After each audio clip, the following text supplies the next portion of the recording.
Long before the deserts of Egypt echoed with the fame of the pharaohs, there was another land, a kingdom that stood tall along the southern Nile.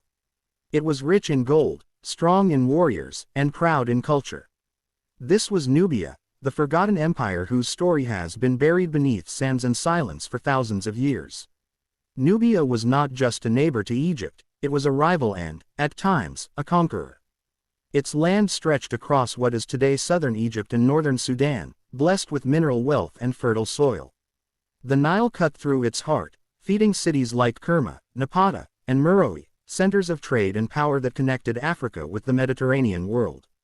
Merchants from Nubia brought ivory, ebony, exotic animals, and above all, gold.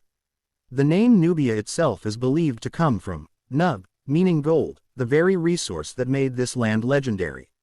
For centuries, Egypt and Nubia clashed, traded, and influenced one another. At times, Egypt conquered Nubia, seizing its treasures. But history often forgets the moment when the roles were reversed, when Nubian kings rose up, marched north, and seized the throne of Egypt itself. Around 750 BC, a great leader named Pa led his armies into Egypt. With strategy, faith, and determination, he defeated rival rulers and established a new dynasty. For nearly a century, Nubian pharaohs ruled Egypt. This was the 25th dynasty, known as the dynasty of the Black Pharaohs. These kings were not pretenders, they were restorers. They revived ancient Egyptian traditions, rebuilt temples, and ruled with a blend of Nubian and Egyptian culture. Among them was King Taharqa, one of the most powerful rulers of his age, whose influence stretched from the Nile to the Near East. His reign was recorded even in the Bible, where he appears as a mighty king.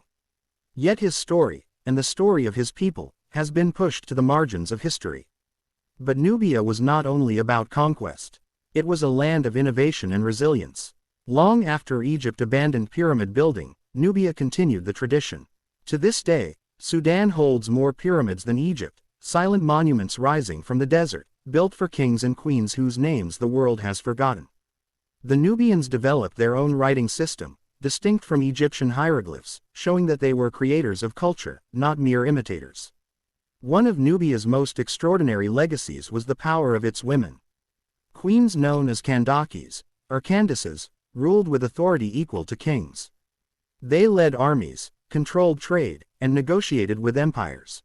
One of the most famous was Queen Amanirenas, who in the 1st century BC defied the mighty Roman Empire. When Rome tried to conquer Nubia, she personally led her warriors into battle, even after losing an eye in combat. Her courage forced Rome into a rare peace treaty, one made on equal terms, proving that Nubia would never bow without resistance. For centuries, Nubia thrived, especially in the city of Meroe, sometimes called the Birmingham of Africa for its advanced ironworking. The furnaces of Meroe burned day and night, producing tools and weapons that fueled trade and power. This kingdom was not only strong but deeply connected to the world, trading with Arabia, India, and beyond. But no kingdom lasts forever. By the 4th century, the glory of Meroe began to fade.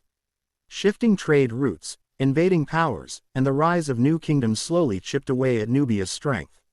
Eventually, the great cities were abandoned, their pyramids swallowed by the desert winds. What was once a mighty civilization became whispers in the chronicles of others. Yet the ruins remain. Thousands of pyramids still stand in Sudan, smaller than those of Giza but far more numerous. Temples carved with gods and kings still survive, their inscriptions slowly being uncovered by archaeologists. Piece by piece, the forgotten story of Nubia is returning to the world. The Nubian kingdom was not just a shadow of Egypt. It was a powerful African civilization with its own culture, its own gods, and its own heroes. Its people were kings, queens, warriors, and builders who stood proudly on the stage of history. And though centuries of silence tried to erase them, their legacy endures in stone, in legend, and in the bloodline of Africa itself. This is the untold story of Nubia, the kingdom that once ruled the Nile and stood against empires, a story too great to remain forgotten.